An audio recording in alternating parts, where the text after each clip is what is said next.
আওয়ামী লীগের 50 জন নেতাকর্মী আমাদের বিএনপির পতাকা তলায় আসছে। আজকে আমরা আমাদের সাথে তারা কাজ করতে চাই, আগামী দিনে আমাদের সাথে থাকতে চাই। এই মর্মে তাদেরকে ধন্যবাদ জানিয়ে আমরা সাদরে গ্রহণ করেছি। বাংলাদেশ জাতীয়তাবাদী দলের দিক বাংলাদেশের মানুষ তাকিয়ে আছেন যে আগামী দিনে এই বাংলাদেশ উন্নয়নের জন্য বাংলাদেশ জাতীয়তাবাদী দলই শুধুমাত্র এই উন্নয়নের রূপকার এবং তৈরি করতে পারবে উন্নয়ন।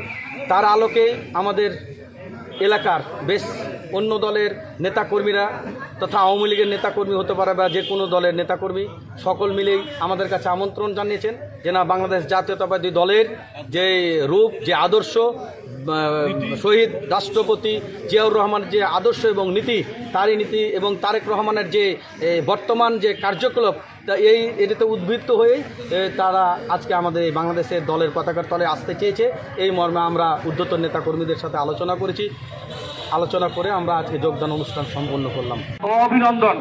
আমরা একটি কথা আমরা মাথায় রাখবো, সবাই সদৃঢ় ঐক্য সকল ষড়যন্ত্র রুখে দিবে। তার মানে আমরা যদি ঐক্য থাকি বাংলাদেশে, কোন ষড়যন্ত্র আমাদেরকে রুখে দিতে পারবে না। আমরা ঐক্যবদ্ধ থাকলে সকল ষড়যন্ত্র রুখে দেবো ইনশাআল্লাহ।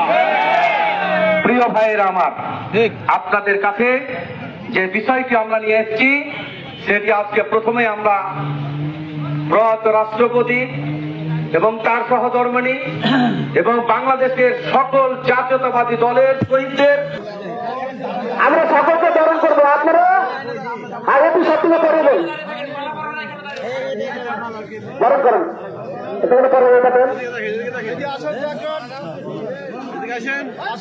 মতিন ভাই আছে, মতিন ভাই